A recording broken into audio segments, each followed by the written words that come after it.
Hey everyone, I hope you're excited for my Legacy update. This month has been, for me personally, Legacy month because maybe you've heard about this already, but in when I'm recording this, in 2 days I will be leaving to Bologna to play in the European Legacy Masters, for which I qualified.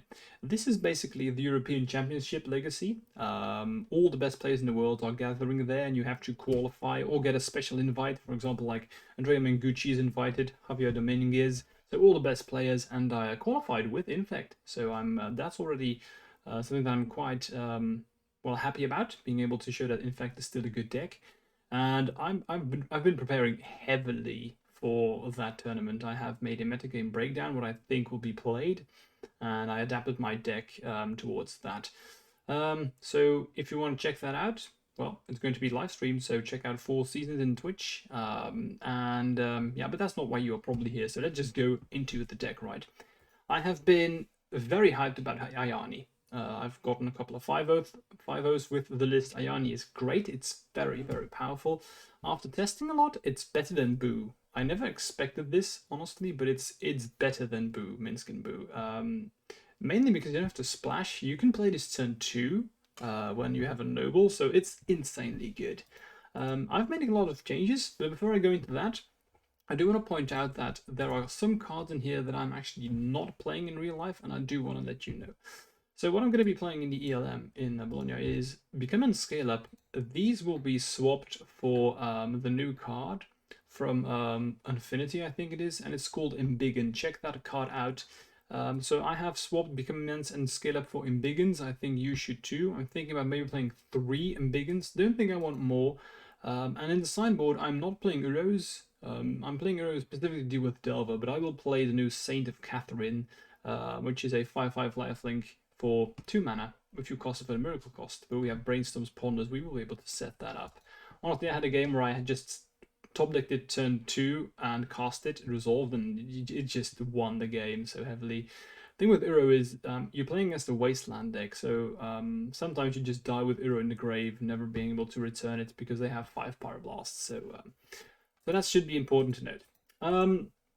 Anything else for the build? Nothing special. I've kept my shell intact. I'm playing 19 lands, gone up to basically not playing any more utility lands. I don't think it's worth it if you're not playing crop rotation and you just want to have mana every single time now with Delver, always finding like 3 or 4 wastelands in the game. Then going to the sideboard. 4 swords. That's same as last time. You need creature removal these days. Murktide is a thing. You need to get rid of it. Plus storms for combo matchups. I'm cutting down to 1 surgical. I should note that I would not play this few surgicals if I was playing online. In real life, nobody plays reanimated because it's very boring to play. In real life, not a lot of people play reanimated, so I decided to go down just to 1 surgical in case I play against it. If you're playing online, definitely play 2 at least.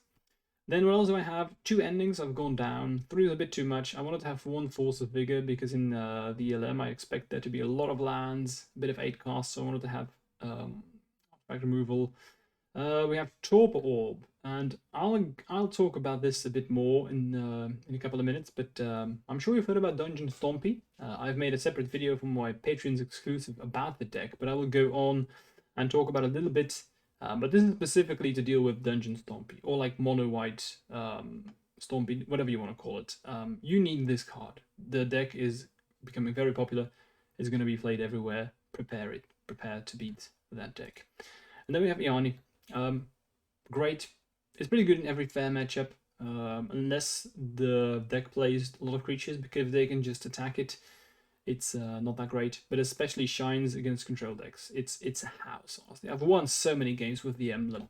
So let's go to Legacy meta, shall we? So this is Legacy meta. I'm not going to go too deep into this because it's pretty much all stock Legacy decks, except for this one. So they call this one Mono White Stoneblade, which is ridiculous. It's just a Dungeon Stompy deck. In case you don't know, the Eternal Weekend just happened in Asia. And well, this is the list. Mono White Stompy. They went 7-2. I think even the second place was also a Mono White Stompy deck. So the deck is strong. Be prepared for it. In case you don't know what it does, I'm going to quickly just explain to you that Seasoned Engineer and White Plume Adventurer, they get you the initiative and then you venture into some kind of a dungeon. Check out Joe Dyer's article about that on MG Goldfish if you want to read more. I'll link it in the description. But then, you know, the matchup for us when you're playing Infect becomes difficult because they play Chalice. It's always the same thing. If a deck plays Chalice, we have a tough time against it if they resolve it. We don't really care all that much about all the rest, so I've played against the deck so many times now versus a friend of mine, and the dungeon was literally never relevant. In fact, I think we tested 20 games, and he went in the dungeon once, and it wasn't worth it. We lose because of the tax effects. Chalice the Void especially is dangerous, and then you also have the annoying Peacekeeper. You have Archon especially, so these are the cards I'm most worried about. Now, luckily, most builds play GTA in the sideboard. The friend of mine was playing it in the main, and that was disgusting. What they do in sideboarding is they bring in swords, and that's a bit awkward for them because they also play Chalice, so that's a bit awkward. So I'm not sure how these decks will evolve because we are seeing a lot of changes. People are cutting chalices or playing swords in the main. We will see where this deck lands, but expect to play against it a lot. Alright, so that was my update. If you have any questions, feel free to reply in this video and I will answer them as always. Okay, cool. Thanks for watching, guys. Bye.